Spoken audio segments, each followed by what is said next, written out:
Olá, boa noite. Sejam muito bem-vindos ao Roda Viva. Nós estamos ao vivo para todo o Brasil pela TV Cultura e suas emissoras afiliadas e conectados ao mundo todo pelas mais diferentes plataformas digitais. Um clima de agora vai tomou diferentes setores envolvidos diretamente na discussão da reforma tributária quando ela foi aprovada com expressivos 375 votos pela Câmara no início de julho. Será que no Senado vai ser tão tranquilo assim? Disputas federativas que espelham também interesses políticos daqui até 2026 ameaçam tornar a discussão mais complexa na casa que representa os estados. A missão de conciliar os diferentes interesses foi entregue a um senador experiente, integrante da cúpula da casa. Ele também lidera a bancada do MDB, que tem sido um termômetro para saber se presidentes têm maior ou menor trânsito político no Congresso e que hoje integra o governo Lula. O seu mantra tem sido o de que a reforma terá de ser simplificadora, neutra do ponto de vista da carga tributária e equilibrada no aspecto da federação. Parece fácil, mas não é. Para tratar não só da tributária, mas também sobre o cenário político e econômico de um semestre que já começou quentíssimo em Brasília, recebemos remotamente, diretamente dos estúdios da TVC, a nossa afiliada em Brasília, o senador pelo Amazonas e líder do MDB no Senado, Eduardo Braga. Carlos Eduardo de Souza Braga nasceu em Belém, no Pará, em 1960. É engenheiro eletricista formado pela Universidade Federal do Amazonas e empresário. Iniciou a carreira política em 1983 como vereador em Manaus. Já foi deputado estadual, deputado federal, prefeito da capital amazonense e governador do Amazonas por 2 mandatos consecutivos. Também foi ministro de Minas e Energia no segundo mandato da presidente Dilma. Está no segundo mandato como senador e foi eleito líder do MDB na Casa para o biênio 2023-2024. Para entrevistar o senador Eduardo Braga, nós convidamos Fábio Zanini, editor da coluna Painel da Folha de São Paulo, Basília Rodrigues, analista de política da CNN Brasil, Fábio Zambelli, vice-presidente da Ágora Assuntos Públicos, Camila Turtelli, repórter de política do jornal o Globo, Caetano Tonê, repórter do jornal Valor Econômico em Brasília. E o programa de hoje marca a estreia de Luciano Veronese como cartunista fixo do Roda Viva, na cadeira que já foi do mestre Paulo Caruso. Seja bem-vindo ao time, parceiro. Senador, boa noite. Muito obrigada por ter atendido o nosso convite, estar com a gente aqui essa noite. Eu sei que o senhor tem agenda aí em Brasília, por isso não pôde estar pessoalmente, mas obrigada pela disponibilidade. Não, eu que agradeço a você e à TV Cultura pelo convite. É um prazer estar aqui e falando para os brasileiros sobre um projeto extremamente necessário para o Brasil, com o compromisso de fazer com que o Brasil possa ter uma reforma tributária que tenha como prioridade a atividade econômica, que possamos fazer com que o Brasil volte a crescer, gere emprego, renda e que o faça de forma sustentável, para que possamos, nos próximos anos, ter uma economia que cresça, gere emprego, renda e que diminua as desigualdades regionais e econômicas desse país. Senador, o fim de semana foi marcado pela repercussão de uma entrevista do governador de Minas, Romeu Zema, ao jornal Estado de São Paulo. Ele fala em uma espécie de disputa entre estados do Sul e do Sudeste e as regiões Norte e Nordeste, e a reforma tributária é o pano de fundo para essa discussão. O senhor teme que essa votação vire uma guerra federativa no Senado? Eu creio que não, porque o Senado é uma casa de políticos maduros e de políticos experientes, e que são políticos já experimentados em várias funções públicas. É claro que a declaração do governador Zema foi muito infeliz. Creio que não cabe no Brasil de hoje uma disputa desta forma como proposta, diria eu, até num sincericídio absolutamente infeliz do governador. Mas eu não creio que haverá dentro do Senado esse espírito de disputa e muito menos de revanchismo. Zambelli, por favor. Senador, boa noite. Há um debate a respeito do patamar que se atingirá na soma do IBS com a CBS no sistema do IVA dual. Integrantes da equipe econômica falam em 25%, outros falam em 27%. Estudo do IPEA recentemente mostrou uma alíquota de 28%. Outros economistas projetam até o percentual de 30%.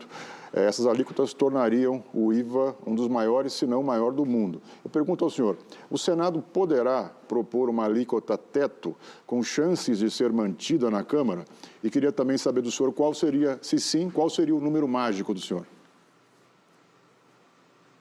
Bem, primeiro eu acho que esse é um dos principais pontos a serem debatidos com muita profundidade no Senado. Sem nenhuma dúvida, essa questão da carga tributária será um debate intenso no Senado.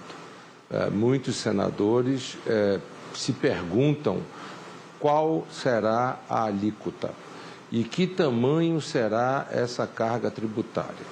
Eu defendo que esta reforma seja uma reforma neutra do ponto de vista de carga tributária. E o Roda Viva recebe, inclusive, como um furo de primeira mão, amanhã receberei o estudo por parte do Ministério da Fazenda. O ministro Haddad me entregará um estudo que tratará exatamente deste impacto, não apenas com relação às alíquotas, mas também com relação à questão das excepcionalidades, o custo-benefício de cada uma das exceções tributárias propostas pela Câmara, que obviamente terão na alíquota final. No final do dia, ninguém tem exceção gratuita, alguém paga por isso. E, em última análise, é o consumidor que paga. Portanto, é preciso que nós tenhamos um estudo bastante aprofundado com relação a esta matéria, não apenas com relação aos dados que o próprio governo estará entregando no dia de amanhã, mas nós estamos pedindo auxílio e a assessoria do Tribunal de Contas da União, que já formou, inclusive, uma comissão específica a nosso pedido para assessorar a relatoria do Senado nesses aspectos técnicos, bem como a própria consultoria do Senado. Ô, senador, desculpa, só antes de passar para o Zanini, esse seu encontro será com o ministro Haddad e ele vai estipular mais ou menos uma faixa para a alíquota de referência nesse estudo, o senhor imagina? Eu não conheço ainda o estudo, eu vou receber o estudo amanhã. O importante é que no início do recesso, quando eu fui escolhido pelo presidente Rodrigo Pacheco, e eu quero aqui inclusive aproveitar a oportunidade para agradecer ao presidente Rodrigo Pacheco e ao presidente Davi Alcolumbre pela indicação e pela escolha como relator desta importante matéria para o país. Eu fui ao ministro Haddad e ao secretário Bernardo Api e disse a eles: há a necessidade imperiosa de apresentação de um estudo com relação aos impactos das alíquotas e das excepcionalidades e das exceções tributárias e os custos-benefícios dessas exceções apresentados pela Câmara dos Deputados, para que nós, senadores, possamos ter uma base para a avaliação e decisão por parte do Senado da República. Tá certo. Agora sim, Fábio Zanini. Senador, boa noite. Queria voltar ao tema da disputa entre os estados, que já se esboça aí no Senado. Tem dois pontos, entre muitos, que estão gerando bastante discussão. Um é o Conselho Federativo, o Conselho da Federação, que vai gerir, digamos assim, esse novo imposto único, e o Fundo do Desenvolvimento Regional. Imposto único não, Imposto de Valor Agregado, né? Queria perguntar para o senhor qual é o modelo que o senhor defende para o Conselho da Federação, se é paritário, se é proporcional à PIB, população, ou qualquer outro modelo, e também para o Fundo do Desenvolvimento Regional, se o senhor qual é também a fórmula que o senhor defende e se o senhor concorda com o argumento de que também regiões do Sul e Sudeste também têm que ter direito de receber parte desse fundo. Como é que o senhor pensa essas duas questões? Bem, eu acho que a questão federativa, ela está representada na Constituição da República, que é o nosso pacto federativo representado pelo marco legal, está na Constituição. E o Senado da República, que representa a nossa federação, ele é uma casa paritária. Todos os estados têm representação paritária no Senado da República. Então, eu não vejo como um Conselho Federativo possa ter representação diferente do Senado da República, que, em última análise, é quem representa a federação na Câmara Alta. Agora, obviamente, isso será um grande debate no Senado da República, eu não tenho dúvida, mas esta é a minha opinião. Há quem defenda, inclusive, a extinção do Conselho Federativo, porque o Senado já cumpre essa função de representar a federação. Com relação ao Fundo de Desenvolvimento Regional, é claro que é um fundo que deve ser de acesso a todos os brasileiros.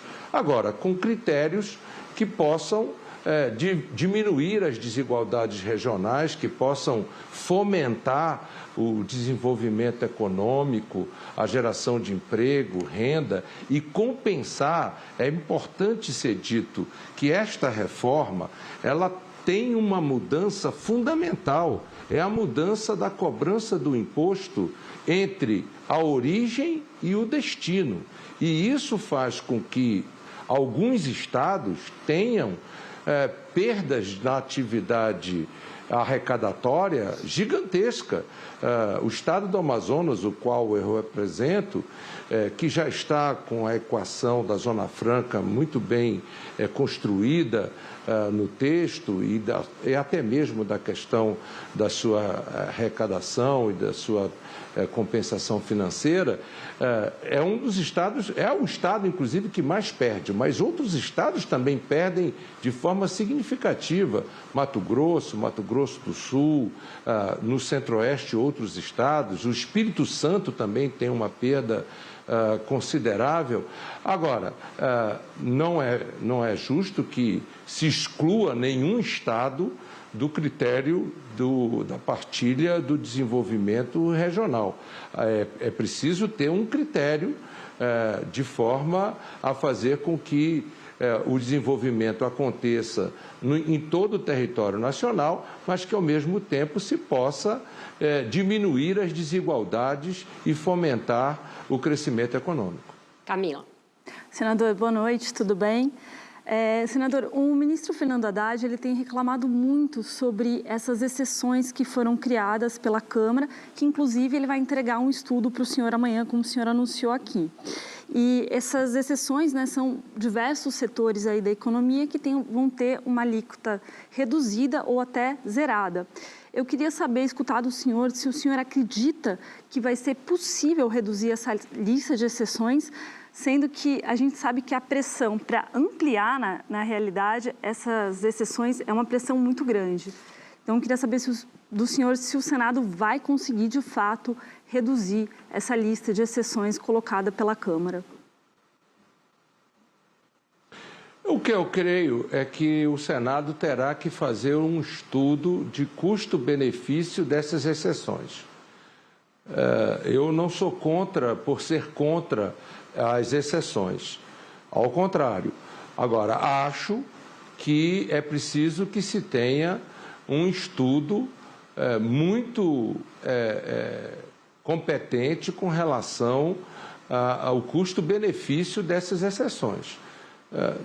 Eu não quero aqui adentrar em juízo de valor ou em mérito, mas é preciso que a gente possa compreender.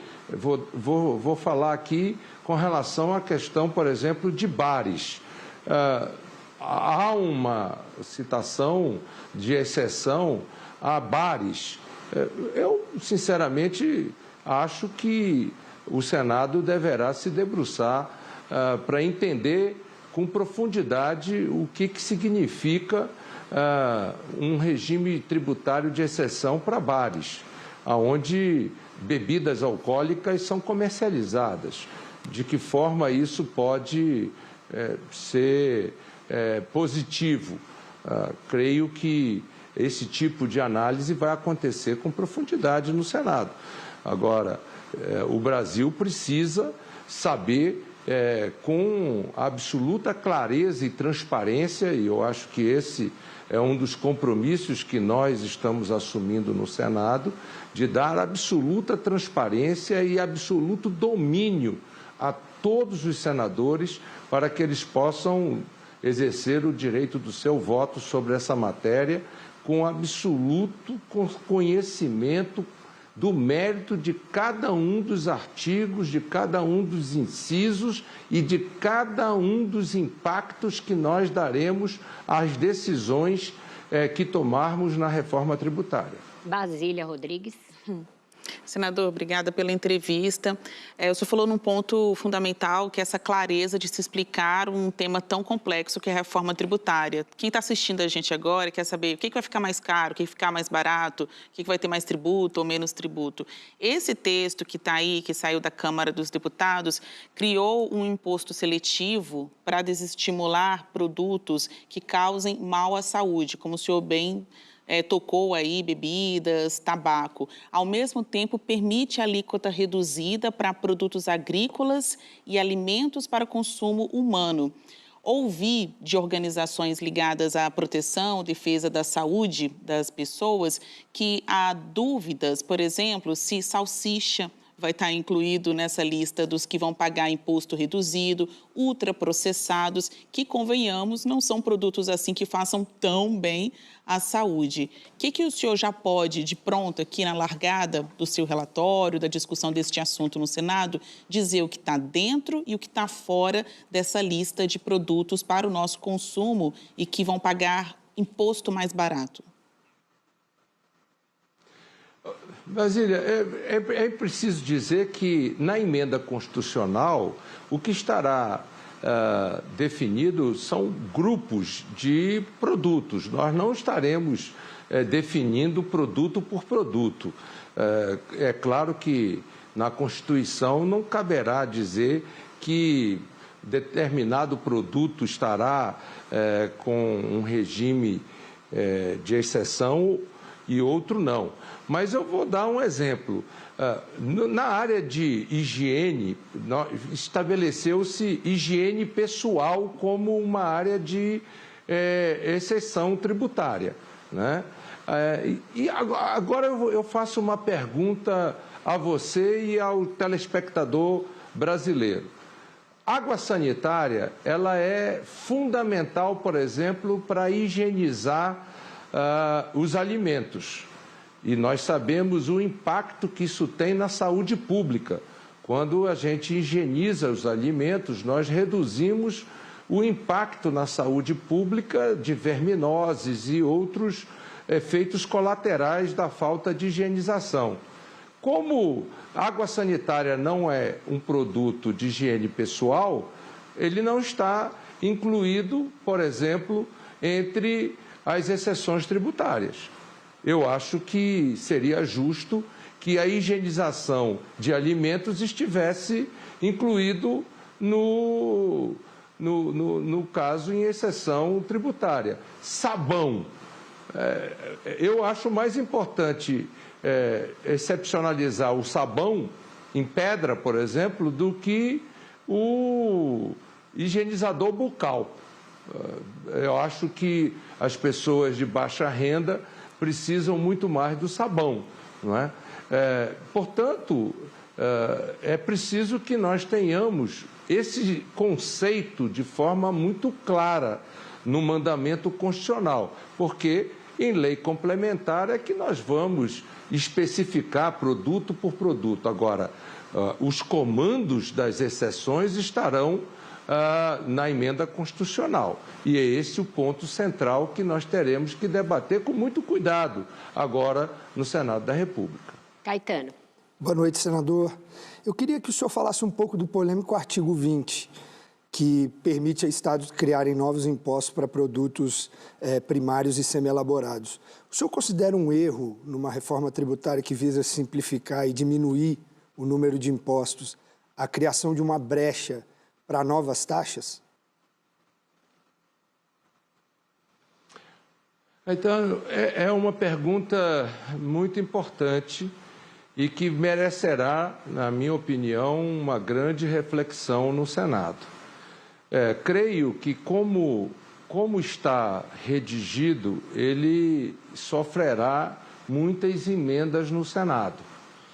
Há, no entanto, um entendimento de que, se ele ficar nos limites do que ele existe no momento da promulgação da PEC, ou seja, que ele não tenha ampliação e que ele permaneça com a carga que ele está exatamente neste momento, ele teria feito parte de um entendimento de alguns estados para a aprovação na Câmara.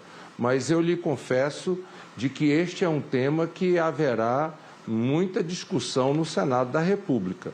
Mas vamos aguardar como que isso vai desdobrar durante os debates e as discussões no Senado.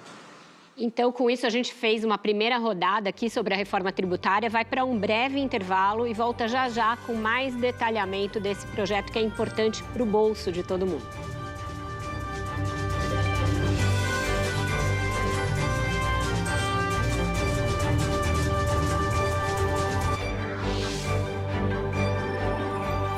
Inovar para evoluir. Bradesco.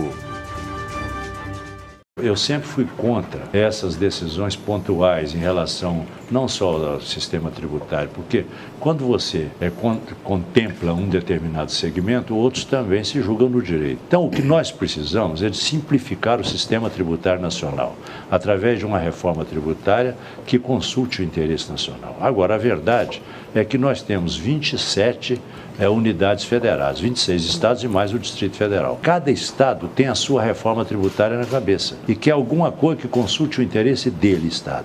Então é muito difícil nós chegarmos a um sistema tributário que consulte o interesse nacional. Eu acompanho a reforma tributária há 30 anos. Realmente você tem toda a razão, nunca sai do papel.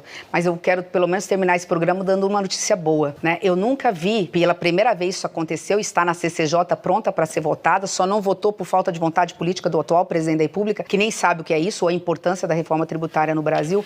Eu nunca vi pela primeira vez todos os secretários de Fazenda de todos os estados brasileiros, portanto, por unanimidade, o CONFAS aprovou a reforma tributária gestada, que é a união da PEC 45 do presidente Baleia Rossi com a PEC 110. Ela não é perfeita, ela não pode não ser a ideal, mas ela é uma boa reforma, uma reforma que dá um passo decisivo para um sistema tributário que tire a burocracia, que faz com que tenhamos justiça tributária, ela é neutra e que acabe com a cumulatividade, que mata hoje o setor produtivo no Brasil, especialmente o pequeno, micro e até o médio investidor. O que o Senado vai fazer, e tem todo o direito, é se debruçar sobre tudo. E eu não digo que o texto da Câmara é perfeito, não. O nosso plenário ele é amplo, ele é pluripartidário, ele é ideologicamente variado. Você, para construir um acordo daquele, às vezes tem que fazer algumas concessões que não se justificaram, eu entendo.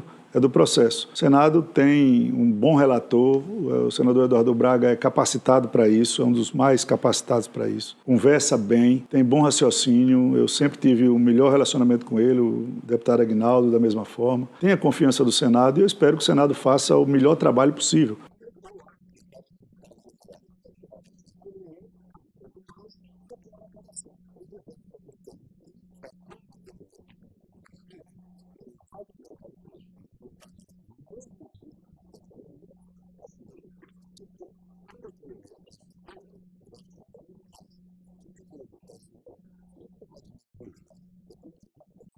O Brasil precisa de uma reforma tributária, todos concordam. Se tem uma coisa unânime nesse país é que é preciso ter uma reforma tributária. A diferença está de qual reforma que ela será feita. Mas eu acho que nós temos o acúmulo de muitos anos sobre esse debate, envolvendo governadores, prefeitos, empresários. Acho que está maduro da gente buscar um consenso e um projeto de lei e uma alteração legal que se tramite de forma mais rápida, se for a expressão da grande maioria do povo brasileiro através dos seus diversos segmentos produtivos e políticos. Essa é uma medida que nós precisamos aprovar esse ano e essa será uma medida, por exemplo, prioritária para o governo. O presidente Lula.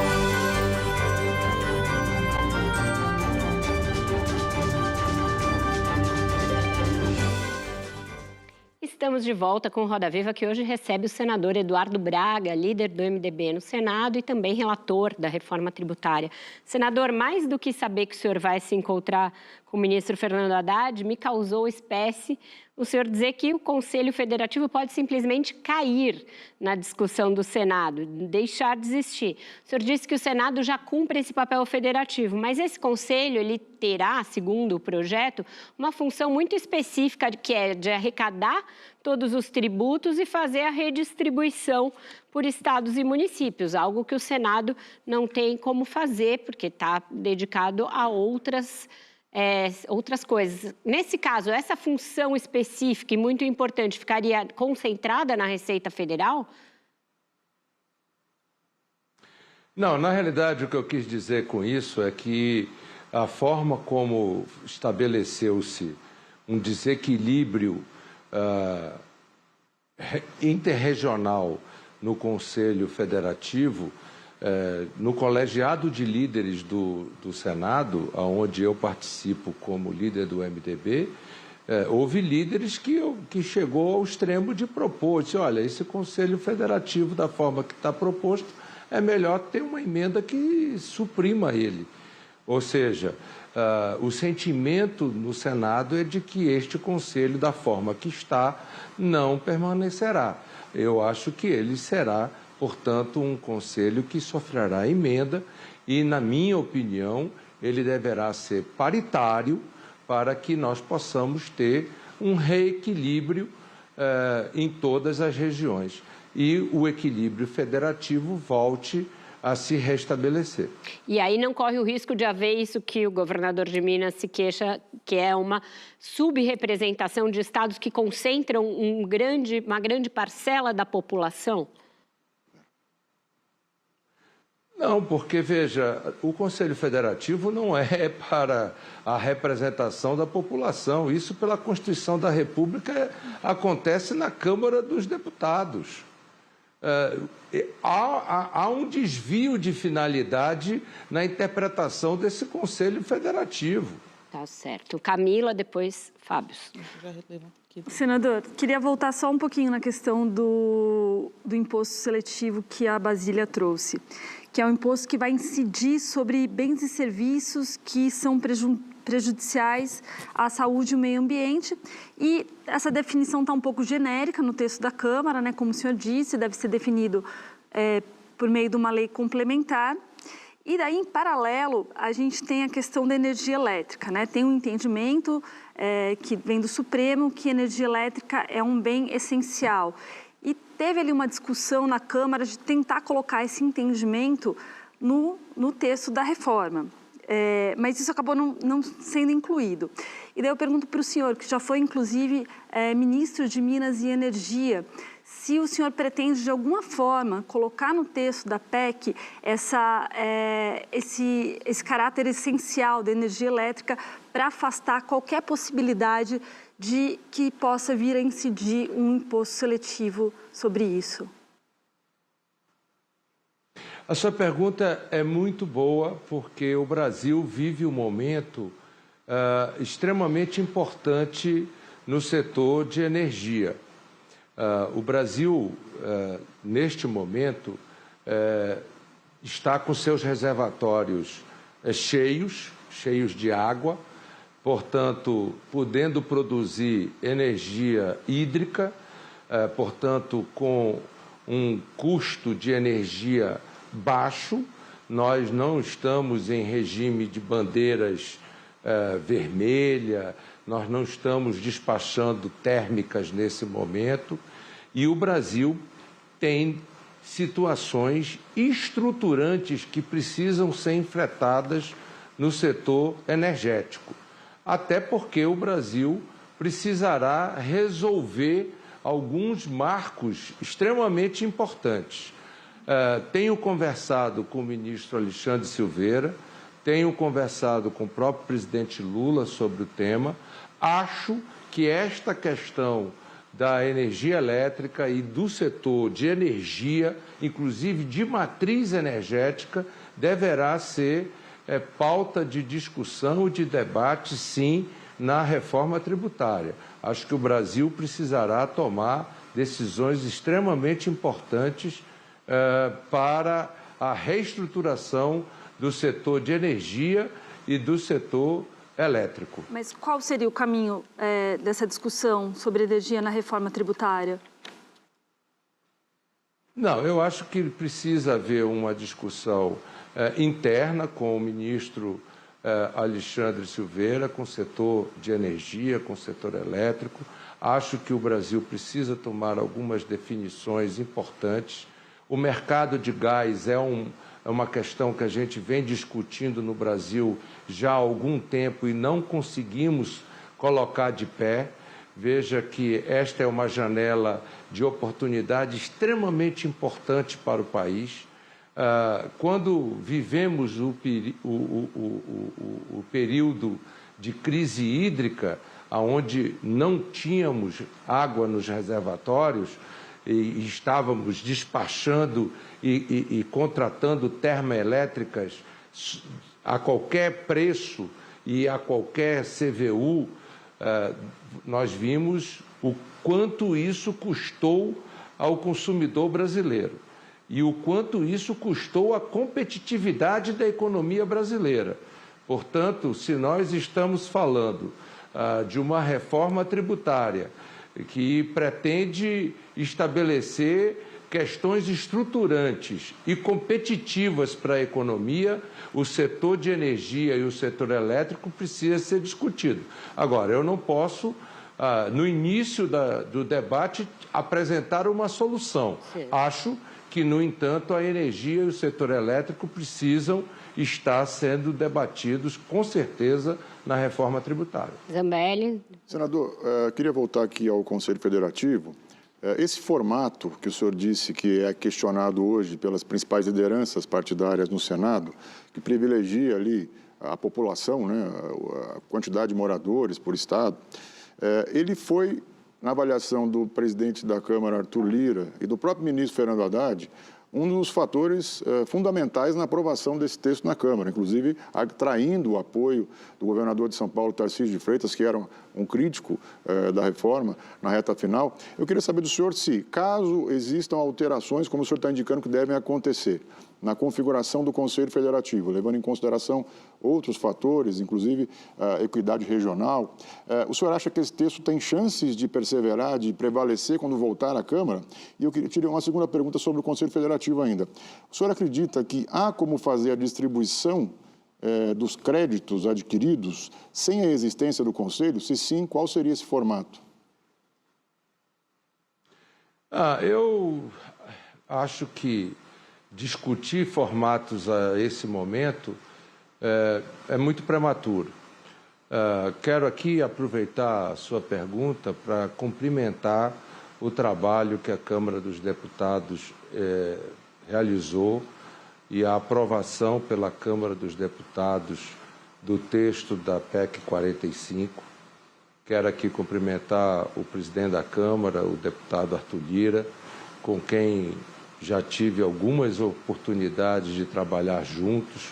Eu fui relator geral do orçamento em 2016, quando o Arthur Lira foi presidente da Comissão Mista de Orçamento, portanto, tenho uma experiência extremamente positiva de trabalho com o presidente Arthur Lira. Quero cumprimentar o relator Aguinaldo Ribeiro, que fez um grande trabalho em vários momentos na reforma tributária. Quero cumprimentar aqui, portanto, a Câmara dos Deputados pelo esforço e a aprovação dessa importante matéria. Não é fácil, mas quero dizer que a questão não pode ser definida por 50% ou por 60% da população. Se é para colocar um percentual da população, então por que não colocar 80% ou 90% da população? Eu creio que a questão é que a gente tenha um equilíbrio federativo, que esta questão seja uma questão harmônica. Não há uma questão de vencidos e vencedor. Eu acho que é preciso que nós tenhamos a responsabilidade federativa. Esse é o ponto. E é claro que qualquer alteração feita no Senado vai ser amplamente conversada, amplamente discutida com o presidente Arthur Lira, com o relator Aguinaldo Ribeiro, com as lideranças da Câmara, mas o Senado tem, obviamente, a competência de fazer as mudanças que achar importante e necessária. Zanini, Basília. Senador, a gente tem falado muito sobre os governadores dos estados, mas também os prefeitos, especialmente os de capitais e grandes cidades, têm sido um foco de resistência muito grande a essa reforma. Esses prefeitos que são, basicamente, representados pela Frente Nacional dos Prefeitos, e parece até que o senhor vai ter uma conversa com eles aí em breve. Eles têm medo, têm receio de, ao perder o controle sobre o ISS, Imposto sobre Serviços, tem uma perda de arrecadação muito grande. Algumas cidades aí falam em bilhões de reais, né? Como é que o senhor está lidando também com essa pressão dos prefeitos de capitais, que têm muito poder político, e se é possível também contemplá-los e garantir, por exemplo, a Frente Nacional dos Prefeitos, de que não vai haver nenhum tipo de perda de arrecadação? Amanhã às 14h30, eu estarei reunido com 18 prefeitos da Frente Nacional dos Prefeitos, inclusive com a presença do prefeito da minha cidade, da cidade de Manaus, o prefeito Davi Almeida. O presidente da frente, o prefeito de Aracaju, estará presente e, juntamente com eles, outros 16 prefeitos de capitais e de grandes cidades estarão presentes. E eu terei um diálogo com todos eles. Eu fui prefeito de Manaus, eu sei exatamente o quanto é difícil ser prefeito de uma cidade com tantas demandas, e compreendo a preocupação dos prefeitos, mas vamos conversar, vamos buscar o entendimento. Eu acho que esse é o grande desafio que nós temos no Senado. O Senado tem exatamente esse compromisso. Eu tenho conversado muito com o senador Rodrigo Pacheco, nosso presidente.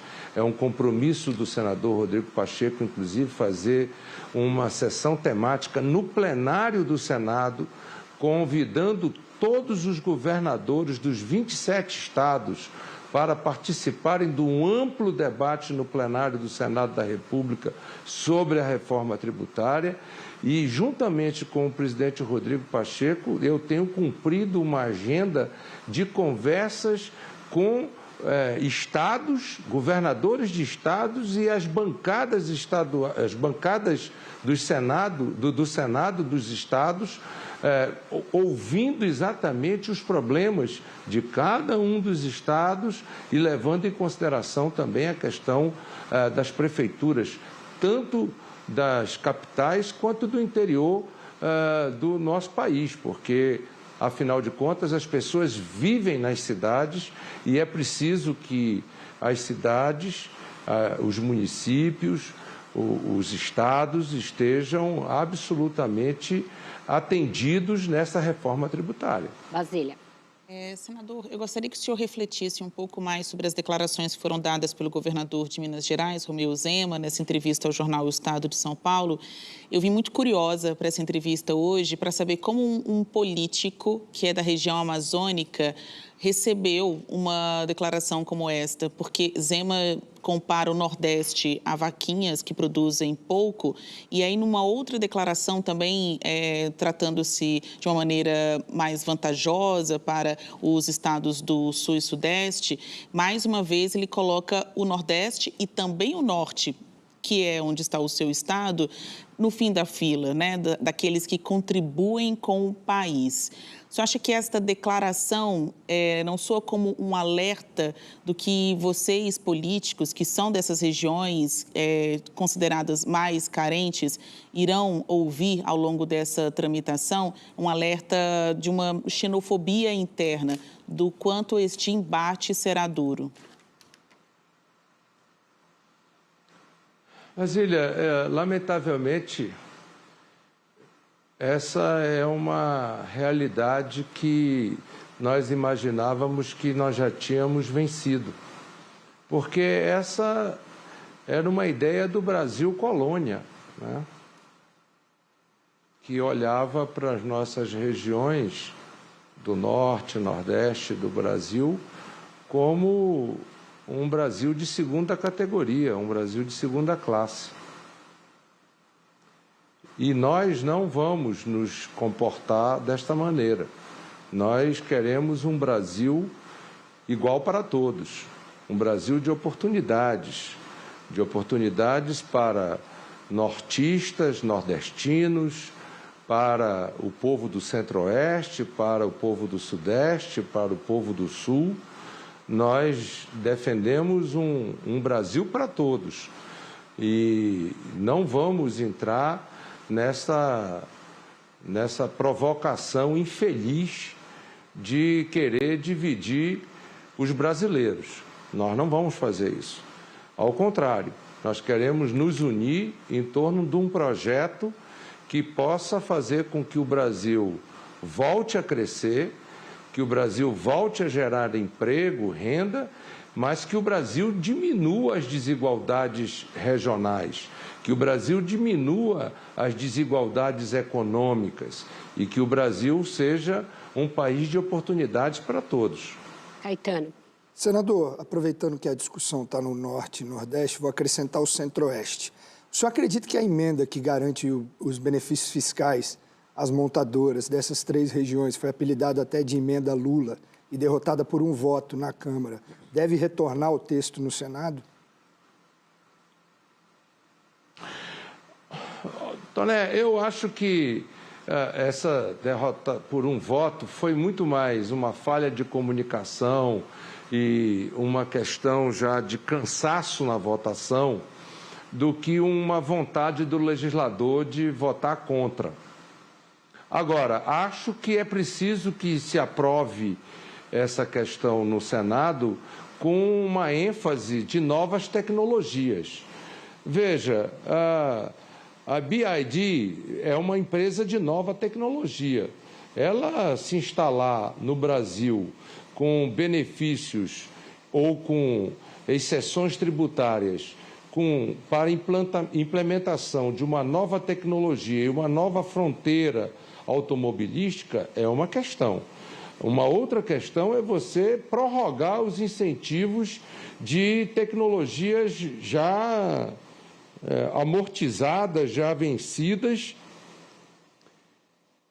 e que precisam, portanto, ser renovadas e ser incentivadas a ser atraídas essas novas tecnologias. Portanto, eu creio que o Senado tem disposição, sim, de atrair essas novas tecnologias e de conceder a essas novas tecnologias, dessas novas montadoras, os benefícios para que elas possam estar presentes em nosso país, gerando emprego e renda para o povo brasileiro. Senador, saindo um pouquinho da reforma tributária estritamente, mas ficando ainda numa questão que a Basília tocou e que o senhor trata na sua resposta. A gente tem visto em sucessivas eleições Norte e Nordeste votando majoritariamente de uma maneira, votando vermelho, por assim dizer, e o Sul-Sudeste votando azul, votando mais à direita, e o Centro-Oeste como uma região pêndulo aí entre os dois blocos. O senhor acha que a gente está fadado no Brasil a repetir esse mapa de votação e que o governador Romeu Zema, na verdade, ao fazer essas declarações um tanto polêmicas, já se coloca como o candidato do bloco de direita em 2026? Ele está antecipando um debate eleitoral? Vera, eu espero sinceramente que o Brasil não esteja sendo dividido dessa forma. E eu espero que o Brasil esteja vivendo uma nova transição, assim como nós vivemos uma transição da ditadura para a democracia, nós estejamos vivendo novamente uma transição no processo democrático e no processo político brasileiro. O Brasil, sem nenhuma dúvida, está se reencontrando com a pacificação, está se reencontrando com a ciência, está se reencontrando com a ampla discussão nacional, na busca da construção de um projeto nacional, de um projeto que possa fazer com que o Brasil se reencontre com o crescimento econômico, que o Brasil se reencontre com a sua vocação de ser uma grande potência, não apenas regional, mas uma grande potência mundial. E para que isso possa acontecer, o Brasil não pode ser um país fracionado, o Brasil não pode ser um país em conflito de classes, em conflitos ideológicos.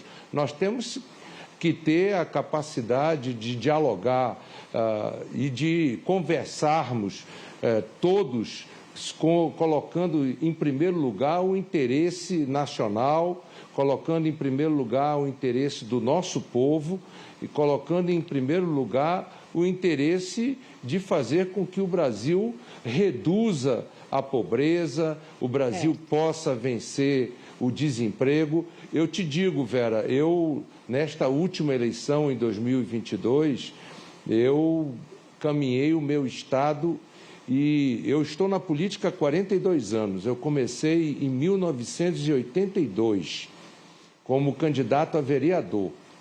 Nesta eleição de 2022, eu vi muita pobreza, eu vi muita fome, muita fome.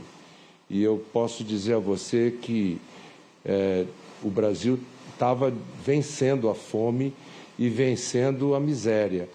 E é preciso que nós possamos, portanto, nos concentrar no que verdadeiramente importa e não nessas bobagens que querem transformar em palanque eleitoral. Camila tinha pedido. Senador, a gente sabe que o tema da reforma tributária, ele atrai muitos lobistas, talvez seja o campeão. Eu queria saber como está a fila do gabinete do senhor, quem que já procurou, quais setores já procuraram o senhor, quem que vai ter vez? Deixa eu lhe dizer, eu criei um sistema para que todos possam ter acesso e todos possam dialogar de alguma forma com a relatoria, sem discriminação e sem dificultar o acesso. Eu acho que isso fará com que não tenha dificuldade, portanto, ao não ter dificuldade, não haverá ninguém que possa querer estabelecer facilidades. Portanto, toda a estrutura do nosso gabinete, toda a modernidade que se pode estabelecer para que a gente tenha uma agenda extremamente flexível para atender todos os setores, e nós vamos fazer audiências públicas.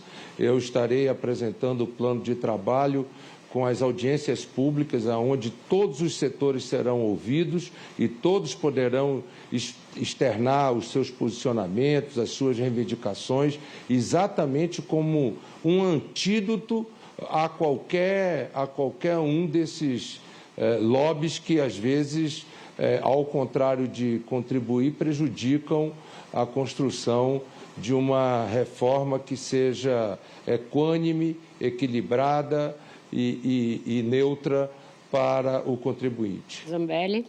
Senador, dada a complexidade de votações de matéria tributária, principalmente envolvendo Câmara e Senado, esse vai e vem, prazos são importantes. Eu queria ouvir do senhor primeiro, se o senhor pudesse detalhar um pouquinho para a gente, eu sei que ainda vai ser apresentado nas próximas semanas, se o senhor pudesse dar algum detalhe sobre o seu plano de trabalho, e se o senhor acredita que aquele prazo lá inicial de concluir essa votação no Senado até outubro, ele está mantido ainda no seu horizonte? Ele está mantido no nosso horizonte. Há um compromisso com o presidente Rodrigo Pacheco e com o presidente Davi Alcolumbre de nós, até o final de outubro, finalizarmos o relatório e levarmos a plenário o relatório para que nós possamos votar em 2 turnos a PEC da reforma tributária no Senado. E aí ela vai à Câmara, e a Câmara, durante o mês de novembro, poderia fazer a sua manifestação e voltando o texto com as modificações finais ao Senado para que nós pudéssemos, então, promulgá-la ainda no final deste ano. O seu roteiro, desculpa, senador, o senhor pode detalhar um pouquinho para a gente qual vai ser o plano? Vamos fazer assim, ele detalha depois do intervalo. Preciso ir para o intervalo, na volta ele responde a isso, eu volto com a Basília. Até já.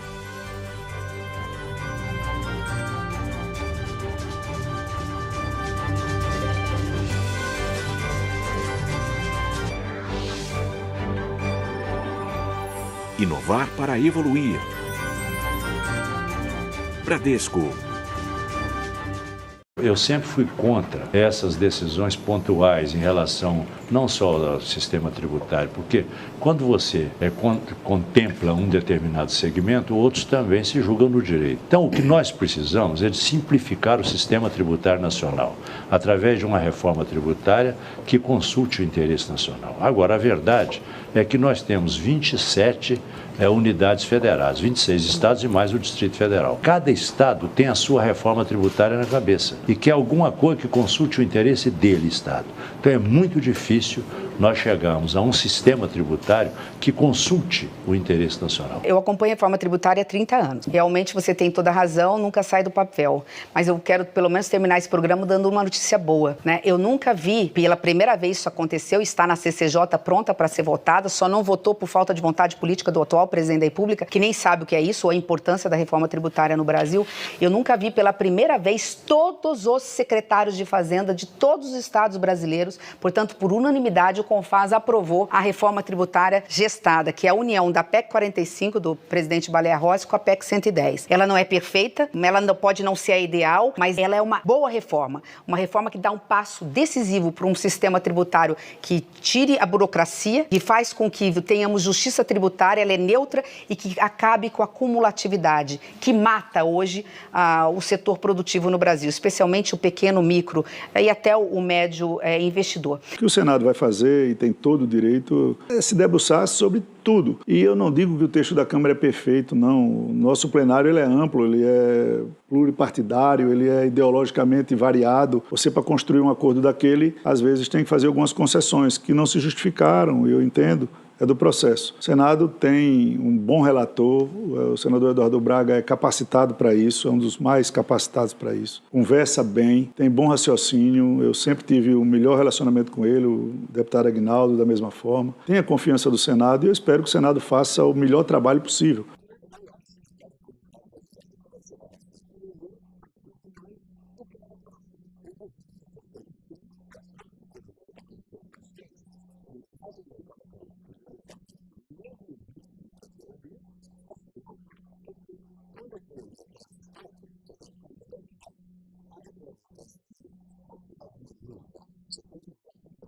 O Brasil precisa de uma reforma tributária? Todos concordam. Se tem uma coisa unânime nesse país é que é preciso ter uma reforma tributária. A diferença está de qual reforma que ela será feita. Mas eu acho que nós temos o acúmulo de muitos anos sobre esse debate, envolvendo governadores, prefeitos, empresários. Acho que está maduro da gente buscar um consenso e um projeto de lei e uma alteração legal que se tramite de forma mais rápida, se for a expressão da grande maioria do povo brasileiro através dos seus diversos segmentos produtivos e políticos. Esse é uma medida que nós precisamos aprovar esse ano e essa será uma medida, por exemplo, prioritária para o governo. O presidente Lula já sinalizou justiça fiscal. Ter um país que seja mais justo na hora de cobrar impostos, porque a estrutura fiscal do Brasil ela é muito perversa. No fundo, o que ela faz é o seguinte, unifica todos os impostos. Isto é, hoje você tem ICMS, cada produto de cada estado tem uma alíquota diferente, cada estado tem uma diferente, tem guerra fiscal. Existe, de fato, no Brasil, uma situação de grande complexidade tributária. Você unifica tudo isso, tem um imposto só, que é o IBS, Imposto de Bens e Serviços, que incide sobre todos os produtos de valor adicionado, mesma alíquota, para tudo, pode variar numa faixa pequena entre os estados e está acabado. Isso está lá, simplifica muito, eu acho que...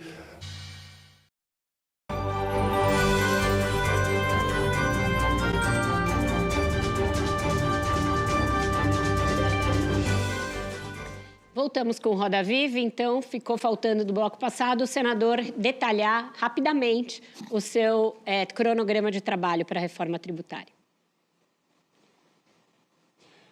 Bem, então vamos primeiro dizer que ainda há pouco eu conversei com o presidente Rodrigo Pacheco e com o secretário-geral da mesa diretora do Senado, doutor Gustavo Saboia, porque estava havendo o despacho exatamente da PEC que chegou na semana passada na presidência do Senado e estava sendo apensado a PEC 45, duas PECs. A PEC de autoria do senador Davi Alcolumbre, a PEC 110, e a PEC de autoria do senador Oriovisto. Essas duas PECs estão sendo apensadas à PEC 45 e aí, a partir deste apensamento, elas estão sendo remetidas para a CCJ. Nós imaginamos que amanhã, portanto, a CCJ receberá as três PECs apensadas, a PEC 45 com as duas apensadas, e aí o presidente Davi Alcolumbre vai fazer a designação de direito do relator.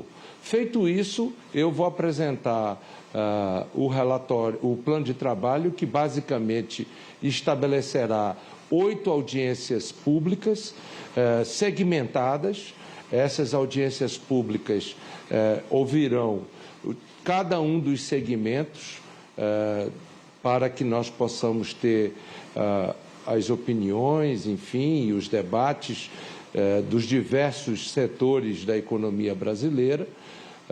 Ouviremos, portanto, essas sugestões. Ao mesmo tempo, haverá uma série de reuniões também na Comissão de Assuntos Econômicos, na Comissão de Desenvolvimento Regional, e o conjunto dessas audiências e dessas reuniões haverá os prazos de emenda.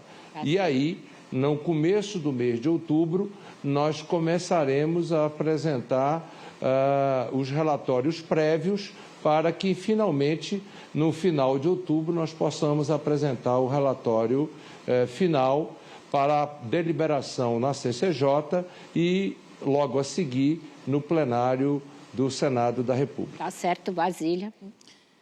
Senador, eu tenho aqui muitas perguntas ainda sobre reforma tributária. Eu pensei em perguntar se o senhor vai receber o Romeu Zema no seu gabinete ou algum outro governador com esses pensamentos separatistas. Eu ia perguntar se o lobby dos refrigerantes já bateu lá no seu gabinete também. Mas eu vou perguntar outra coisa que não tem nada a ver com a reforma tributária. Vamos o MDB decidiu lançar candidato à presidência do Senado quando vierem as eleições. É o senhor? É o Renan Calheiros? Quem vai ser? Bem, na realidade, o MDB terá uma reunião na semana que vem em São Paulo para fazer um debate com relação à questão da eleição nacional do MDB, que a agenda vem, em primeiro lugar, a questão nacional do MDB, que será esse ano a eleição nacional do MDB. Depois teremos as eleições municipais, que é um tema importante. O MDB é um partido municipalista, como todos sabem. É um partido que tem o maior número de prefeitos do Brasil, o maior número de vereadores do Brasil. Portanto, é um partido comprometido com o município e comprometido, portanto, com as bases. E, óbvio, como todo partido, nós temos o interesse de poder participar dos debates das duas casas, tanto da Câmara quanto do Senado. E aí haverá uma reunião de bancada, que ainda não aconteceu, de bancada do Senado. Hoje nós somos 11 senadores, com possibilidade de crescermos a nossa bancada. Estamos conversando com alguns senadores com interesse de vir para o MDB, para que nós possamos deliberar sobre esse tema. Portanto, é natural que o MDB postule as questões tanto da Câmara quanto do Senado. Diga lá, Caetano. Senador, mantendo a questão no partido, o MDB governou o país após o impeachment da presidente Dilma. E o presidente Lula, repetidas vezes, se refere ao governo do ex-presidente Michel Temer como golpista. Ele fez isso, inclusive, numa agenda que o senhor estava presente no Amazonas na semana passada. O senhor falou agora há pouco em combater essa polarização. O senhor acha que falas como essa ajudam a acabar com a polarização? Não, não ajudam. Sinceramente, não ajudam. Acho que essa é uma questão que eu respeito a opinião do presidente Lula, mas nós temos que olhar para frente. Eu acho que o Brasil precisa efetivamente olhar para o futuro e nós precisamos construir soluções para o futuro do país. Senador, mantendo ainda o assunto na política, queria saber se o senhor acha que o presidente Lula deveria ser candidato à reeleição e, em sendo candidato, se o MDB deveria apoiá-lo formalmente, desde o começo, numa coligação, ou se, mesmo com o Lula candidato, o MDB deveria também lançar uma candidatura como foi no ano passado. Bem, eu acho que o presidente Lula naturalmente é candidato à reeleição. Acho que, como eu disse ainda há pouco, o Brasil está na construção de um projeto nacional. Esse projeto nacional é uma reconstrução de um projeto nacional, porque, lamentavelmente, o Brasil desconstruiu um projeto nacional. Essa é a verdade dos fatos. Nós perdemos a capacidade de ter um projeto nacional de indústria, de educação, de saúde pública, de ciência, de tecnologia, nossas universidades públicas, enfim, é público e notório que o Brasil passa por um processo de reconstrução de um projeto nacional. E é fato de que o presidente Lula hoje lidera e capitania esse projeto que está em reconstrução no país. E, portanto, é natural que ele seja candidato à reeleição. O nosso partido está no governo do presidente Lula, representado não apenas por ministros, mas também pelo apoiamento das bancadas do Senado e da bancada da Câmara. Tanto a bancada do Senado quanto a bancada da Câmara apoiam fazem parte da base do governo do presidente Lula. Portanto, é natural que o MDB não só apoie a reeleição do presidente Lula, como tenha a pretensão, inclusive, de poder compor a chapa do presidente Lula. Portanto, Geraldo Alckmin que lute, é isso? O MDB... Com a vice, por exemplo, o senhor acha? Eu acho que é absolutamente legítimo. É absolutamente legítimo que um partido do tamanho do MDB tenha pretensões de compor a chapa majoritária com o presidente Lula. Diga lá, Camila. Senador, dentro disso tudo daí que o senhor está falando agora, eu quero saber como que fica para as eleições do ano que vem. O MDB deve ter candidatos na maior parte das cidades, na maioria das cidades possíveis, e muitas dessas cidades, principalmente nas capitais, como é o caso aqui de São Paulo, o MDB vai estar num palanque oposto, vai ser rival do candidato que vai ser apoiado pelo governo Lula. Isso vai prejudicar essa relação? Isso pode ter algum prejuízo nessa base do governo dentro do Congresso? Como que fica esse cenário, tendo esses candidatos que são do MDB, mas que estão do lado oposto do governo nas eleições municipais? A eleição municipal, eu disse no começo dessa entrevista que nós vivemos nas cidades. E a razão do voto, na grande maioria das cidades, é claro que São Paulo é uma cidade diferente, porque é praticamente uma cidade-estado, mas na grande maioria das cidades a razão do voto é em função do poder local, é em função da discussão sobre o sistema viário, o transporte coletivo, a limpeza pública, a saúde pública, a educação, enfim, são os problemas locais, são as discussões das políticas públicas do poder local. Portanto, é uma eleição municipal, com discussões sobre o poder local. E eu não vejo no que isso poderia implicar ou dificultar o entendimento ou o apoiamento que dá ao governo do presidente Lula no cenário nacional. Zambelli. Senador, eu queria voltar um pouquinho aqui na matéria tributária. Depois da discussão dessa reforma tributária, dessa fase da reforma tributária, o governo deve encaminhar, pelo menos a promessa do ministro Fernando Haddad, para o Congresso uma nova proposta de mudanças no imposto de renda. Há menos de 2 anos, o Senado travou uma proposta semelhante que tinha sido aprovada pela Câmara, com ampla votação, aliás, dos deputados. Eu pergunto ao senhor, o ambiente para essa segunda fase da reforma melhorou entre os senadores em relação a 2021? E pergunto especificamente em relação à questão dos dividendos, taxar dividendos hoje. Existe ambiente político no Senado para aprovar uma medida dessa? Bem, eu acho que primeiro é preciso concluir a reforma tributária sobre consumo para depois tratar a reforma tributária de renda. Eu já tive a oportunidade de dizer isso ao ministro Haddad. Acho que nós não devemos misturar as estações.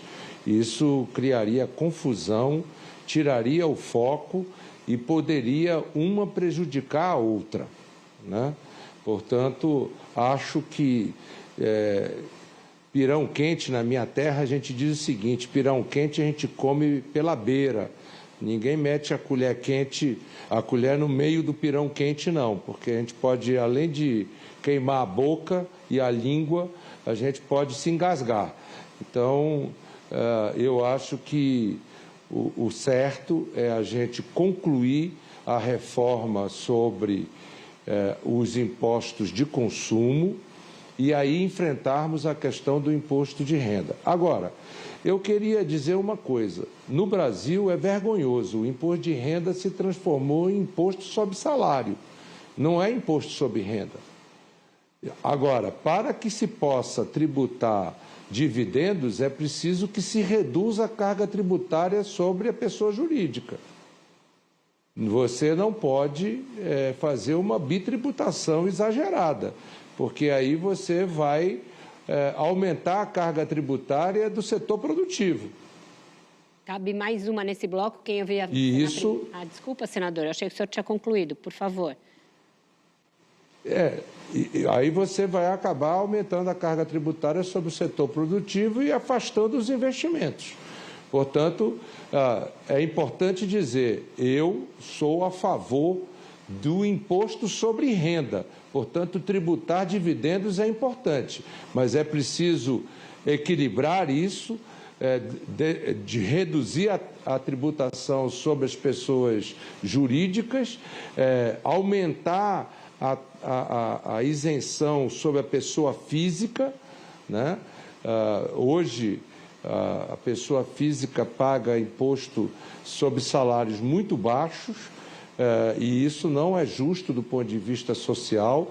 A função social do tributo está completamente invertida no país.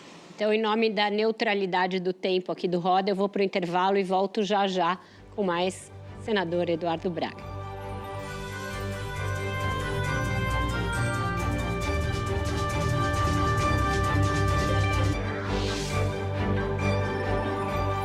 Inovar para evoluir. Bradesco. Eu sempre fui contra essas decisões pontuais em relação não só ao sistema tributário, porque quando você contempla um determinado segmento, outros também se julgam no direito. Então, o que nós precisamos é de simplificar o sistema tributário nacional, através de uma reforma tributária que consulte o interesse nacional. Agora, a verdade é que nós temos 27 unidades federadas, 26 estados e mais o Distrito Federal. Cada estado tem a sua reforma tributária na cabeça e quer alguma coisa que consulte o interesse dele, estado. Então é muito difícil nós chegarmos a um sistema tributário que consulte o interesse nacional. Eu acompanho a reforma tributária há 30 anos. Realmente você tem toda a razão, nunca sai do papel. Mas eu quero pelo menos terminar esse programa dando uma notícia boa, né? Eu nunca vi, pela primeira vez isso aconteceu, está na CCJ pronta para ser votada, só não votou por falta de vontade política do atual presidente da República, que nem sabe o que é isso, ou a importância da reforma tributária no Brasil.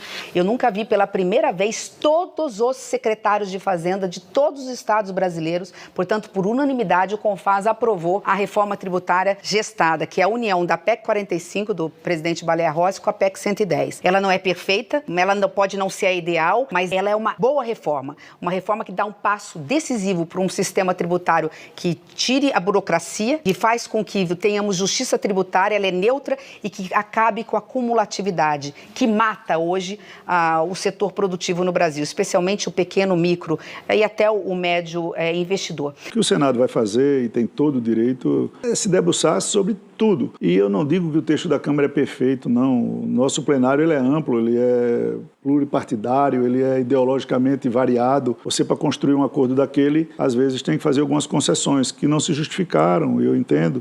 É do processo. O Senado tem um bom relator, o senador Eduardo Braga é capacitado para isso, é um dos mais capacitados para isso. Conversa bem, tem bom raciocínio, eu sempre tive o melhor relacionamento com ele, o deputado Aguinaldo da mesma forma. Tenho a confiança do Senado e eu espero que o Senado faça o melhor trabalho possível.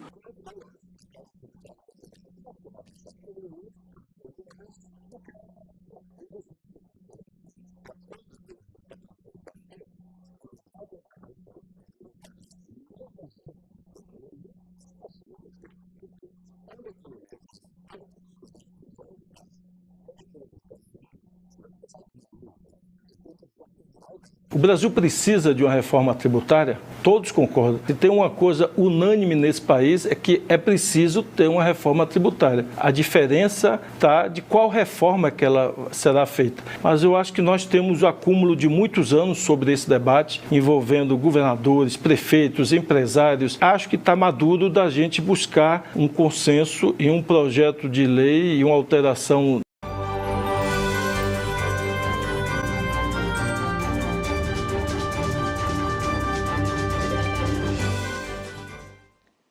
O Roda Viva está de volta e hoje com o senador Eduardo Braga. Senador, o senhor há pouco lançou a reeleição do presidente Lula, especulou sobre o vice do MDB, Geraldo Alckmin já deve ter se mexido na cadeira, até porque, inclusive, o Ministério dele de Desenvolvimento Econômico está aí na roda das especulações sobre uma reforma ministerial que está para acontecer. O MDB não está citado, pelo menos não com grande possibilidade de perder algum ministério nessa reforma. Mas eu queria saber como o senhor vê essas discussões de uma mudança no primeiro escalão antes do primeiro ano de governo. Ela é necessária? Esse ajuste aí para acomodar as melancias na carroceria do caminhão é preciso agora para dar ao presidente uma maior governabilidade no Congresso? E como o senhor vê a possibilidade do Centrão ingressar de vez no governo? Bem, eu queria, Vera, começar aqui fazendo um reconhecimento ao trabalho que o Geraldo Alckmin vem fazendo à frente do Ministério da Indústria e Comércio. Eu falo isso porque questões que há anos não se resolvia, como o Centro de Biodiversidade da Amazônia, o CBA, nestes 6 meses de governo do presidente Lula e à frente o nosso Geraldo Alckmin no Ministério de Indústria e Comércio, houve finalmente uma solução para o Centro de Biodiversidade da Amazônia. Inclusive uma solução, a meu modo de ver, acertada e inteligente, fazendo inclusive uma parceria com uma universidade que vai dar dinamismo e vai dar flexibilidade à ação do Centro de Biodiversidade da Amazônia.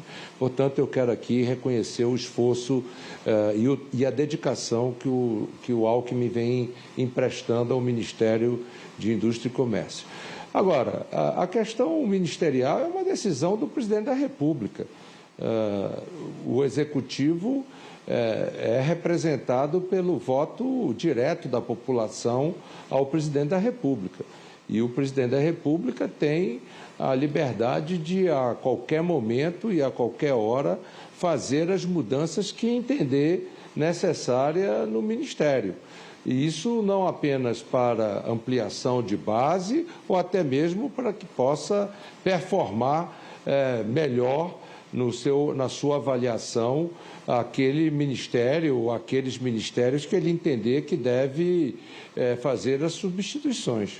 Brasília. Eu ia perguntar também sobre reforma ministerial, mas então, seguindo aqui o tom, senador, o senhor acha que uma mudança agora, no meio do primeiro ano de governo, não causa um desapontamento nos aliados que foram cativos ali nas eleições, estando lado a lado com o então candidato Lula e agora correndo o risco de perder a cadeira para um neogovernista ou um partido que apoiou, sim, o outro projeto, o projeto de Jair Bolsonaro? Qual a sua avaliação?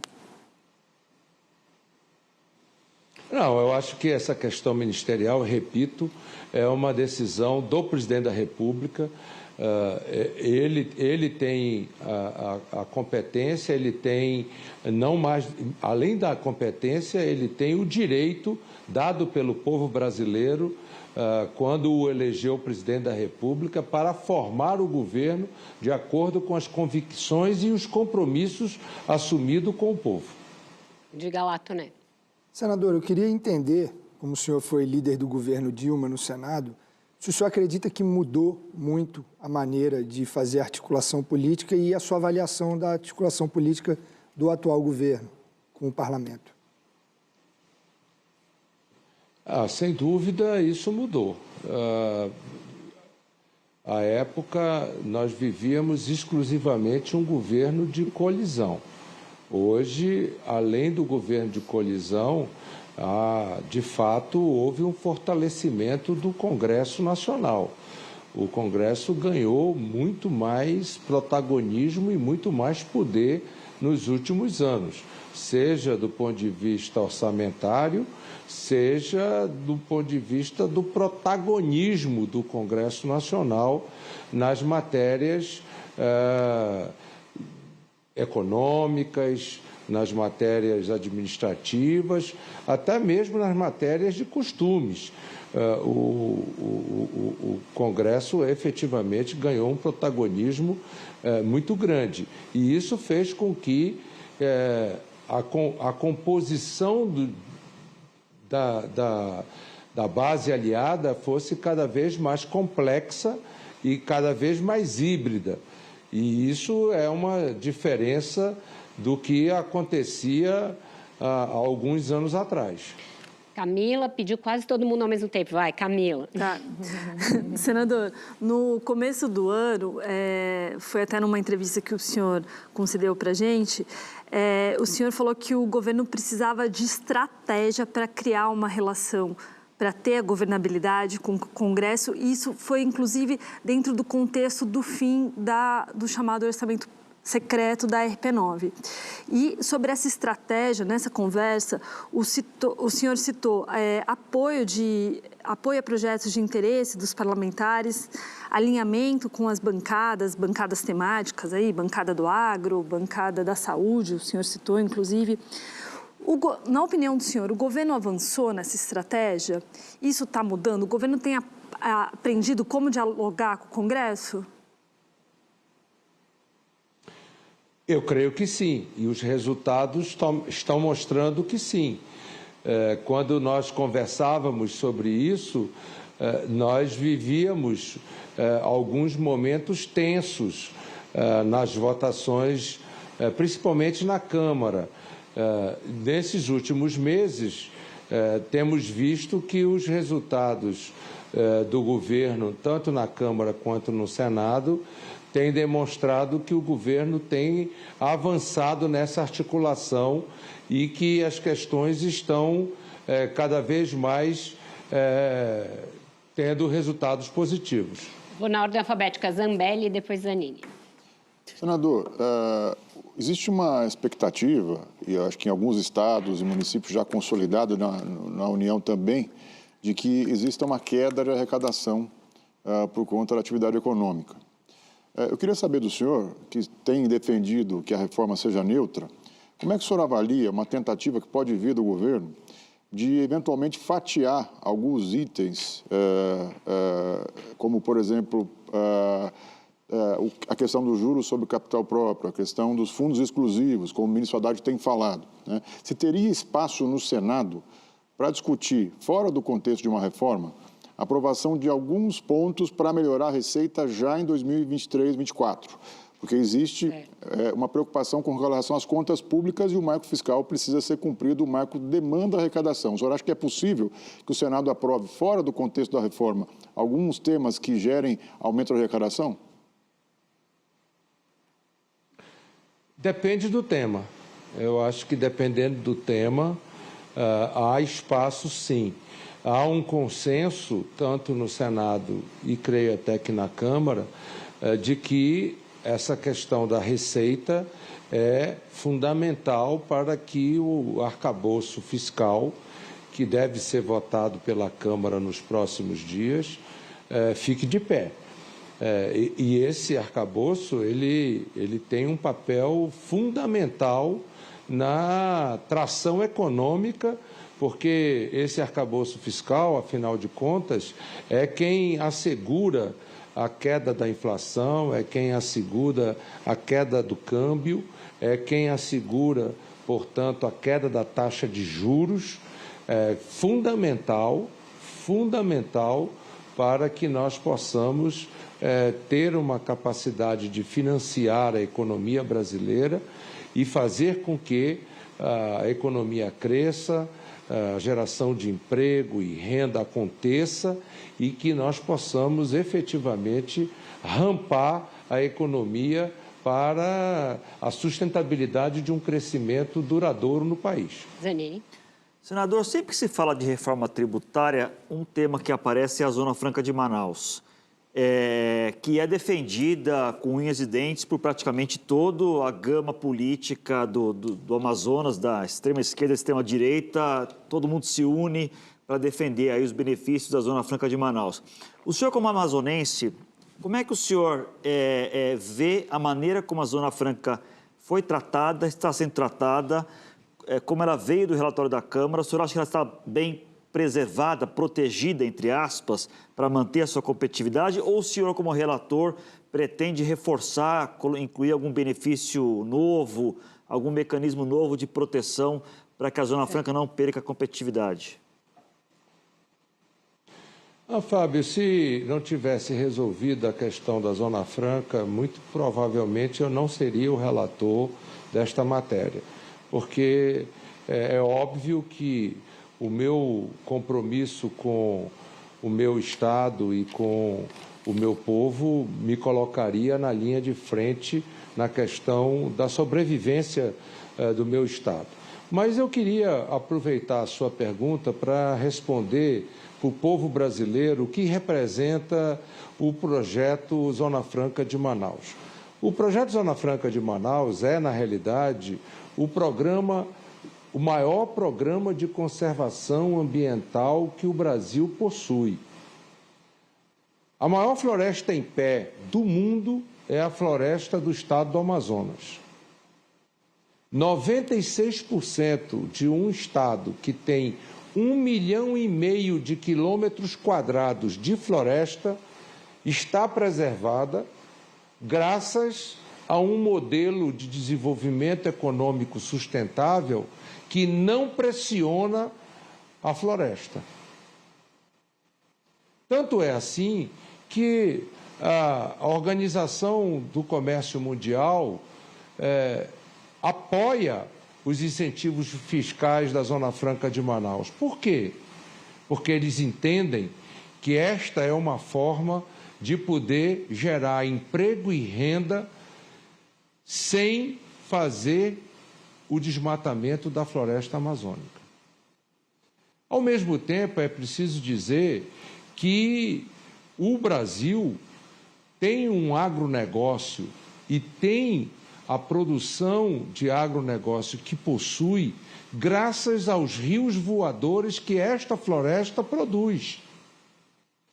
É importante também dizer que se os nossos reservatórios das hidrelétricas estão cheios de água nesse momento, é porque a floresta amazônica, através dos rios voadores, estão abastecendo os nossos reservatórios com água. Portanto, este é um custo que não é para o povo amazonense arcar com a fome, com a miséria e com o subdesenvolvimento.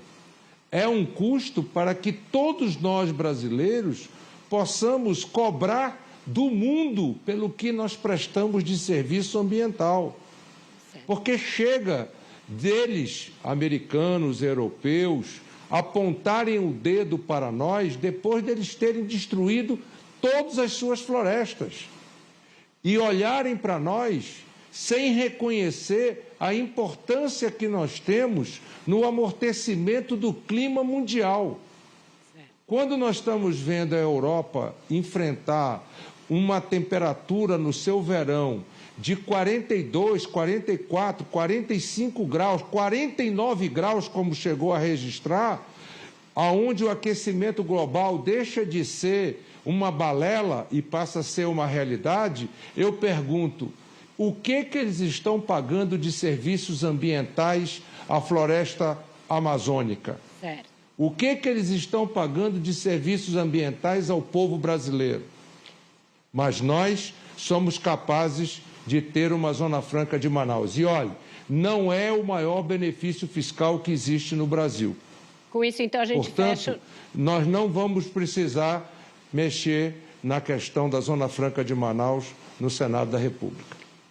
Com isso, então, agora sim, a gente fecha o quarto bloco, vai para o intervalo e volta já já para o encerramento do nosso Roda Viva com o senador Eduardo Braga.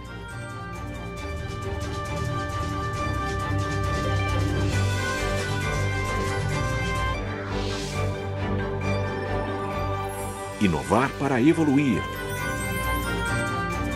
Bradesco. Eu sempre fui contra essas decisões pontuais em relação não só ao sistema tributário, porque quando você contempla um determinado segmento, outros também se julgam no direito. Então, o que nós precisamos é de simplificar o sistema tributário nacional, através de uma reforma tributária que consulte o interesse nacional. Agora, a verdade é que nós temos 27 unidades federadas, 26 estados e mais o Distrito Federal. Cada estado tem a sua reforma tributária na cabeça e quer alguma coisa que consulte o interesse dele, estado. Então é muito difícil nós chegarmos a um sistema tributário que consulte o interesse nacional. Eu acompanho a reforma tributária há 30 anos. Realmente você tem toda a razão, nunca sai do papel. Mas eu quero pelo menos terminar esse programa dando uma notícia boa, né? Eu nunca vi, pela primeira vez isso aconteceu, está na CCJ pronta para ser votada, só não votou por falta de vontade política do atual presidente da República, que nem sabe o que é isso, ou a importância da reforma tributária no Brasil. Eu nunca vi pela primeira vez todos os secretários de Fazenda de todos os estados brasileiros, portanto, por unanimidade, o CONFAS aprovou a reforma tributária gestada, que é a união da PEC 45 do presidente Baleia Rossi com a PEC 110. Ela não é perfeita, ela não pode não ser a ideal, mas ela é uma boa reforma. Uma reforma que dá um passo decisivo para um sistema tributário que tire a burocracia, que faz com que tenhamos justiça tributária, ela é neutra e que acabe com a cumulatividade, que mata hoje o setor produtivo no Brasil, especialmente o pequeno, micro e até o médio investidor. O que o Senado vai fazer, e tem todo o direito, é se debruçar sobre tudo. E eu não digo que o texto da Câmara é perfeito, não. O nosso plenário ele é amplo, ele é pluripartidário, ele é ideologicamente variado. Você, para construir um acordo daquele, às vezes tem que fazer algumas concessões que não se justificaram, eu entendo. É do processo. O Senado tem um bom relator, o senador Eduardo Braga é capacitado para isso, é um dos mais capacitados para isso. Conversa bem, tem bom raciocínio, eu sempre tive o melhor relacionamento com ele, o deputado Aguinaldo da mesma forma. Tem a confiança do Senado e eu espero que o Senado faça o melhor trabalho possível.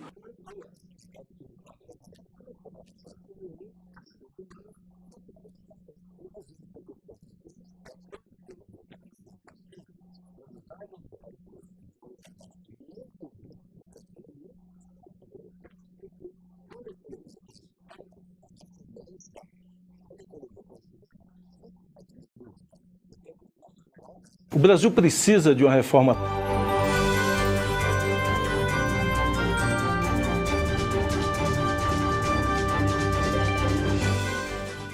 Estamos de volta com Roda Viva, que hoje recebe o senador Eduardo Braga. Senador, falando um pouquinho agora do seu projeto pessoal, político, o senhor perdeu uma eleição para o governo do Amazonas agora, disputando com o governador Wilson Lima, que tinha sido protagonista de um dos piores momentos da pandemia de Covid-19, quando chegou a faltar oxigênio para a população do Amazonas. A que o senhor atribui essa derrota e qual que é o seu projeto daqui para frente para se reinventar politicamente no seu próprio estado? Vera, cada eleição é uma eleição. Eu já ganhei várias eleições no meu estado, já perdi algumas. E a eleição de 2022, ela foi também muito contaminada pela questão bolsonarista e a questão Lula, né? E na cidade de Manaus há um eleitorado bolsonarista muito firme. E eu fiz uma opção clara em apoiamento ao presidente Lula desde o primeiro turno, pelo compromisso que tenho com a democracia, pelo reconhecimento que tenho pelo que o presidente Lula fez, não só pelo Amazonas, mas pelo Brasil, a grande diferença que aconteceu com o Luz para Todos para a Amazônia, a grande diferença do Bolsa Família, não só para o Brasil, mas também para os grotões da Amazônia, o Minha Casa Minha Vida, a questão das universidades no interior, enfim. Isso tudo foi uma opção que eu fiz de forma muito clara. E, ao mesmo tempo, com relação à questão do negacionismo que aconteceu no Brasil em relação à vacinação, em relação ao enfrentamento da Covid, e no meu estado, de uma forma criminosa, a questão da falta de oxigênio. Eu, portanto, não me arrependo do que decidi do ponto de vista eleitoral, do ponto de vista político, porque são as minhas convicções, as convicções de quem defende a vida, a ciência, defende o desenvolvimento humano e defende uma justiça social para todos. Portanto, eu espero poder, nesses mais de 40 anos de vida pública, manter a minha coerência com aquilo que eu sempre defendi e aquilo que eu sempre quis para o meu país e para o meu Estado. Caetano. Senador, eu queria ouvir do senhor, que foi ministro de Minas e Energia, inclusive a última vez que o senhor esteve aqui, foi comandando essa pasta, qual a opinião do senhor sobre a possibilidade de exploração de petróleo na margem equatorial? Sou a favor. Pouco mais de 30 quilômetros da onde nós estaríamos prospectando, existem mais de 15 empresas internacionais já explorando petróleo.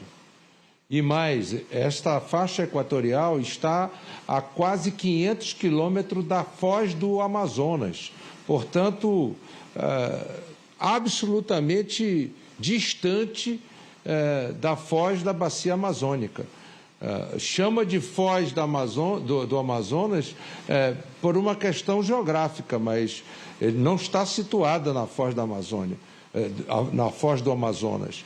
Portanto, eu sou a favor e mais, a ciência, a tecnologia e a responsabilidade ambiental precisa presidir isso, mas nós não podemos ser proibidos de desenvolver e de explorar os recursos naturais com a devida responsabilidade ambiental. Brasília. Senador, em maio, o senador Marcos Duval, do Podemos do Espírito Santo, fez uma campanha contra o senhor para que não assumisse a relatoria da CPMI do 8 de janeiro. Ele teria divulgado o seu número de telefone, uma mensagem em grupos do Telegram, onde cabem mais pessoas. O senhor recebeu muitas mensagens? E como que o Senado tem convivido com um senador que responde a um crime de tentativa de golpe e organização criminosa? Brasília, existem pessoas que não vale a pena a gente comentar. Esse rapaz não vale a pena a gente comentar. Ele tem sido autodestrutivo. Zambelli. Senador, eu queria ouvir a avaliação do senhor sobre a participação do ministro Fernando Haddad na aprovação de temas da agenda econômica no Congresso. A reforma tributária aprovada na Câmara teve um ativismo do ministro. O ministro foi muito proativo na sua relação com os parlamentares, que inclusive surpreendeu alguns parlamentares que acreditavam que ele não teria traquejo político para conduzir essa agenda. O senhor acredita que ele sai fortalecido depois desse processo de aprovação de vários itens da agenda econômica e, portanto, se credencia para uma eventual candidatura em 26, embora o senhor tenha aqui lançado a reeleição do presidente Lula? E também queria saber... Não, e também não, só uma pergunta. É na mesma? Porque eu queria saber se a companheira de partido dele, Simone Tebet, poderia ser essa pessoa, a companheira de chapa de Lula ou de Haddad. Tá bom. Bem, aí você também está querendo que eu adivinhe com muita antecedência tudo, né? Mas o que eu posso lhe dizer é o seguinte: o ministro Fernando Haddad, eu o conheço há muitos anos e para mim não é uma surpresa, porque eu sei da capacidade do ministro Fernando Haddad, sei da sua competência e sei da capacidade de diálogo e de construção do ministro Fernando Haddad. E sim, ele sai fortalecido e sim, ele tem se fortalecido não só no governo, mas diante da opinião pública e diante do mercado, tanto nacional como internacional, em função da sua coerência e da forma positiva como está conduzindo a economia brasileira. E 26 deixa para 26, é isso? Simone Tebet. E a Simone ele não apoiou 26, nem deixa para 22, 26. que ele falou. Diga lá, Camila. Senador, uma questão entre os presidentes da Câmara, Arthur Lira, e o do Senado, Rodrigo Pacheco, é sobre o rito de tramitação das medidas provisórias, que teve um embate aí no começo do ano que até chegou a atrapalhar alguns projetos. Qual é a opinião do senhor sobre isso? É preciso mudar, ter mais deputados ali nas comissões que analisam as medidas provisórias? Isso é uma matéria constitucional. A Constituição define a comissão mista e de forma paritária, e assim deve ser exercido, até que haja uma emenda constitucional que mude. Eu já me manifestei várias vezes sobre o tema e acho que, enquanto a Constituição não for mudada, deve ser cumprida a Constituição. Zanini. Senador, voltando ao ministro Haddad, ele fixou uma meta muito ambiciosa de déficit zero para 2024. O senhor acha que essa meta ela é factível, é possível de ser atingida e mais, é possível de ser atingida sem aumento da carga tributária, sem majoração de impostos? Bem, eu acho que ela é uma meta ousada e acho que ela só será atingida sem aumento de carga tributária. Não há espaço no Congresso Nacional para aumento de carga tributária. Eu não vejo no Senado da República disposição nos senadores em aumentar a carga tributária. E o povo brasileiro não aguenta pagar mais tributo. Portanto, não vejo como aumentar imposto nesse país. Mas a conta fecha. O que nós precisamos é acabar com a ilisão fiscal, o que nós precisamos é fazer com que a questão do CARF seja resolvida e que se possa cobrar de quem deve imposto e não paga, não é? 26 empresas devem 600 bilhões de reais ao Tesouro Nacional e, portanto, tem como arrecadar sem aumentar imposto e sem quebrar contrato, porque é muito importante que não se quebre contrato. Contrato precisa ser cumprido e a segurança jurídica é fundamental para que a credibilidade do país seja preservada. Senador, a gente discutiu bastante aqui sobre as diferenças entre Câmara e Senado, inclusive na pergunta da Camila, a respeito de uma certa disputa de estilos entre Rodrigo Pacheco e Arthur Lira. O presidente Arthur Lira esteve aqui na semana passada e ele está muito empenhado em capitanear e em capitalizar, de alguma maneira, o fato de que a Câmara foi muito rápida na aprovação da agenda econômica, inclusive ele quer ampliar a sua influência no governo graças a isso. Ele tem uma disputa com um companheiro seu de bancada proeminente, que se chama Renan Calheiros. Como vai ser a sua relação com ele, Lira, na tramitação da reforma tributária e também do orçamento? Porque ele exerce muita influência na elaboração do orçamento da União há bastante tempo.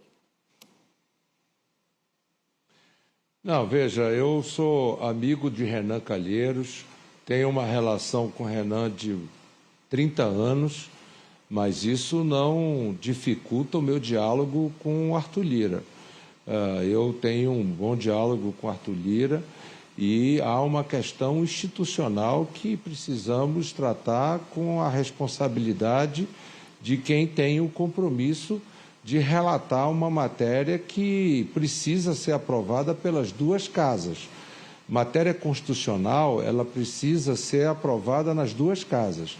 E sistema tributário não tem como ser fatiado. Portanto, essa é uma matéria que terá que haver consenso entre Senado e Câmara. E esse consenso só será construído pela capacidade e a habilidade do nosso presidente Rodrigo Pacheco na construção de um diálogo com o presidente Arthur Lira. E aquilo que eu puder fazer para ajudar e facilitar a construção desse entendimento, preservando, obviamente, a autonomia do Senado, a capacidade do Senado de fazer as suas contribuições na reforma tributária, o farei com absoluta tranquilidade. E eu não queria encerrar o programa, a gente só tem 1 minuto, então vou ser célere e o senhor também, sem perguntar de um personagem que o senhor citou várias vezes, Davi Alcolumbre. Ele já é o próximo presidente do Senado? Não sei. O que eu posso dizer é que Davi é um grande senador, um grande companheiro, mas toda eleição é eleição e haverá outros candidatos. Mas o Davi é um grande companheiro e vai ter uma grande disputa na eleição da presidência do Senado. O senhor quer ser candidato? O senhor vai ser candidato? Só para encerrar. O senhor quer ser candidato à presidência do Senado? Se eu quero ser candidato à presidência do Senado, é isso? Ninguém é candidato de si próprio. Você só pode ser candidato à presidência do Senado se você tiver apoiamento, em primeiro, do seu partido, segundo, de um conjunto de senadores e partidos que possa representar a maioria. Portanto, isso não depende só de eu querer. É preciso que mais de 41 senadores queiram. Queiram também, tá certo. Senador, muito obrigada pela entrevista, foi bem esclarecedora.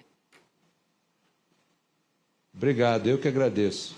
É isso, com isso a gente chega ao fim do Roda Viva com o senador Eduardo Braga. Além de agradecer a ele, eu agradeço também aos colegas que conduziram a conversa comigo. Basília Rodrigues, Caetano Toné, Camila Turtelli, Fábio Zambelli, Fábio Zanini e Luciano Veronese. Além do apoio da nossa afiliada, TVC em Brasília. Obrigada a você pela sua audiência semana a semana. Se você perdeu alguma coisa do programa de hoje ou quer recuperar alguma outra entrevista, o acervo do Roda está disponível no nosso canal no YouTube ou no app Cultura Play. Reforma tributária não é exatamente um tema simples de abordar nem de entender, mas ela é essencial para cada um de nós, porque mexe diretamente no nosso bolso e em toda a engrenagem da economia brasileira. O Brasil perdeu hoje a grande Aracy Balabanian. A TV Cultura homenageia a artista, exibindo agora um episódio do icônico programa Vila Sésamo, de 1972, em cujo elenco a atriz brilhava. Um bom programa e nós nos vemos na próxima segunda-feira, como sempre, às 10 da noite. Até lá!